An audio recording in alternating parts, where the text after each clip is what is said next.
All right, let's welcome in Dick Morris, who is joining us now. Dick, we got a lot to talk about. It's good to have you with us. Of course, Dick is the author of the bestseller Armageddon, How Trump Can Beat Hillary. Dick, I want to get your reaction to what's taking place in Turkey, technically an ally of ours, but Erdogan has been no friend to the United States. What is really going on here? Well, I think it's really important to understand the history of the military in Turkey. In most countries, the military is an evil force that tends to promote authoritarian government. But the military in Turkey has the exact opposite record. It's a benign force that tends to protect secular government, religious freedom, and democracy. The Ottoman Empire ran Turkey until 1919, when a military coup led by Ataturk, a national hero, took over the government and kicked out the Ottomans and brought in a secular democracy to Turkey.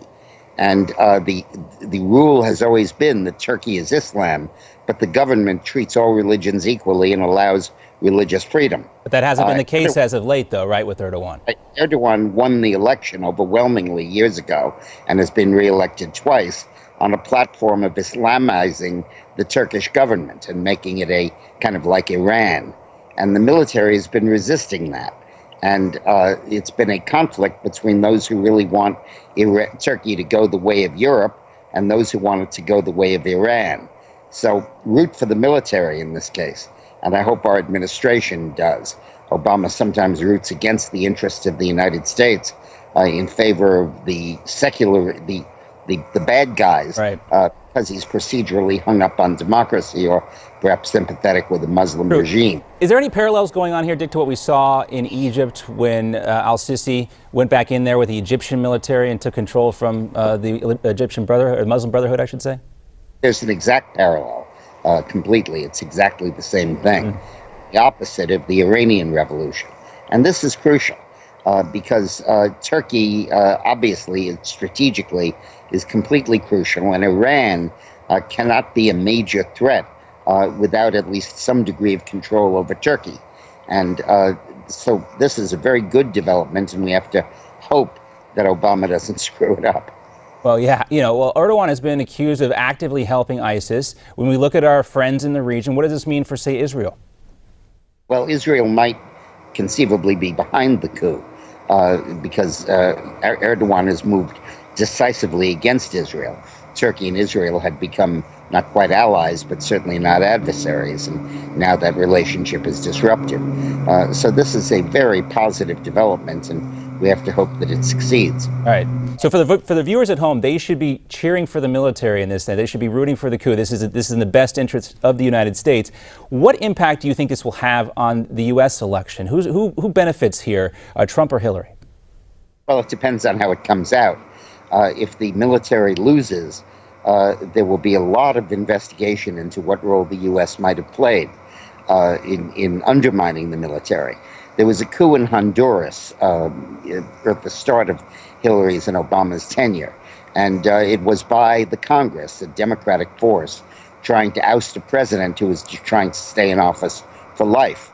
And the administration backed the president, who was a Marxist, like a Sandinista, supporter of Noriega.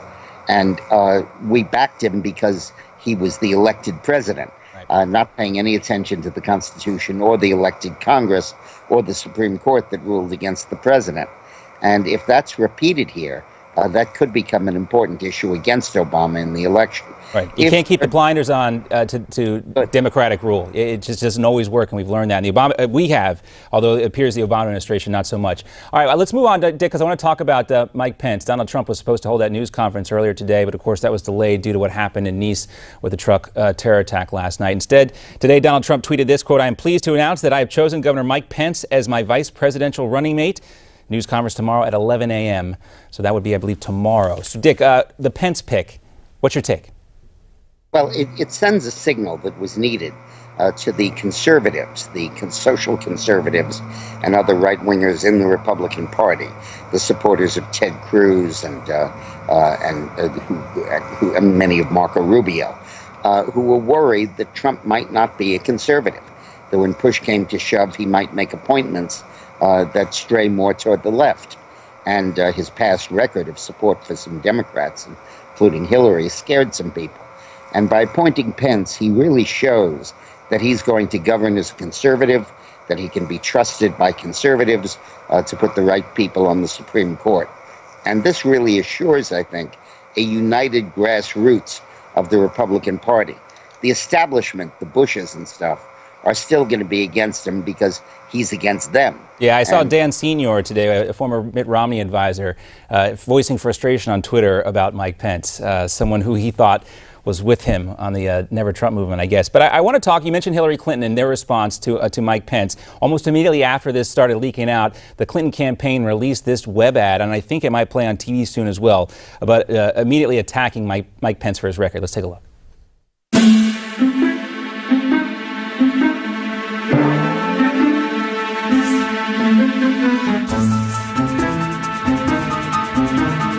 Cities and states are joining businesses this morning in boycotting Indiana over its controversial religious freedom law. Protesters say it allows businesses to discriminate against gay people. The Indianapolis Star newspaper urges Governor Mike Pence to fix this now. At least 9 top Indiana business executives have criticized the legislation.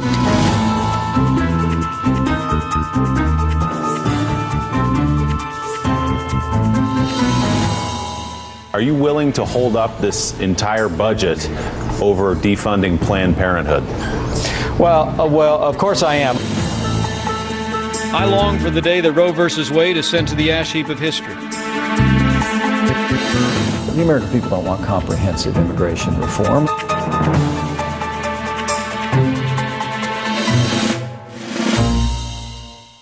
All right, so a very long one there, Dick. But the whole point is they're trying to tie Mike Pence, that he's anti-women's access to health. They're trying to paint him with this brush. Will it work? You mentioned how it's going to rally the grassroots, but what about those independent voters that they have to reach out to? How are they going to see this?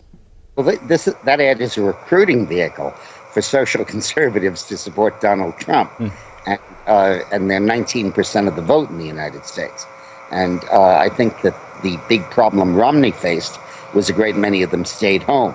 And this certainly is a good way to get out the vote in favor of Trump and Pence. Okay, so there's going to be some energy behind that. I think it's important in terms of the Planned Parenthood to understand that it has nothing to do with access to women's health.